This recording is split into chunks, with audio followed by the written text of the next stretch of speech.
உங்கள் பாவேராஜ். TNPSC previous question.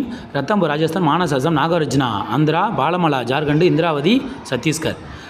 மாசாய் Kenya, சாமி சைபீரியா, கலிங்கா பிலிப்பைன்ஸ், புதிர் மனிதர்கள் அங்கோலா.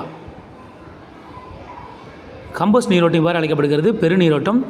கடல் புகை ஆர்டிக் பகுதியில் காணப்படுகிறது. கடல் புகை சாதாரணமாக ஆர்டிக் புகையில் காணப்படுகிறது. முதலாம் மகேந்திரவர்மனை ஜைன மதத்திலிருந்து மாற்றியவர் யாருன்னா அப்பர். கபிலரை ஆதரித்து போற்றிய சிற்றரசர் பேர் வந்து பாரி. 1490 கள்ளிக்கோட்டை அடைந்த போர்த்துகீசிய மாலுமி வாஸ்கோடாகமா. 1990 நீதி கட்சி சார்பாக ஜெயித்தவர் டிஎன் சிவஞானம் பிள்ளை. முதல் இந்திய தேசிய காங்கிரஸ் மாநாடு பம்பாயில் நடைபெற்றது. ஃபார்வர்டு பிளாக் கட்சி யாரால் தொடங்கப்பட்டதுன்னா சுபாஷ் சந்திர போஸ் தொடங்கப்பட்டது. லோகாயுத்தம் முதலில் எந்த மாநிலத்தில்னா மகாராஷ்டிரா. இந்திய அரசியலமைப்பின் எந்த வழிகாட்டு முறை உன்னதமானது சொன்னது யாருன்னா அம்பேத்கர். நம்ம சேனல் இதுவரை மறக்காம சப்ஸ்கிரைப் பண்ணுங்கள், ஷேர் பண்ணுங்கள், கமெண்ட் பண்ணுங்கள், தொடர்ந்து ஆதரவு தாங்க. அப்போ தான் போகிற வீடியோ உங்களுக்கு உடனே கிடைக்கும். மிக்க நன்றி.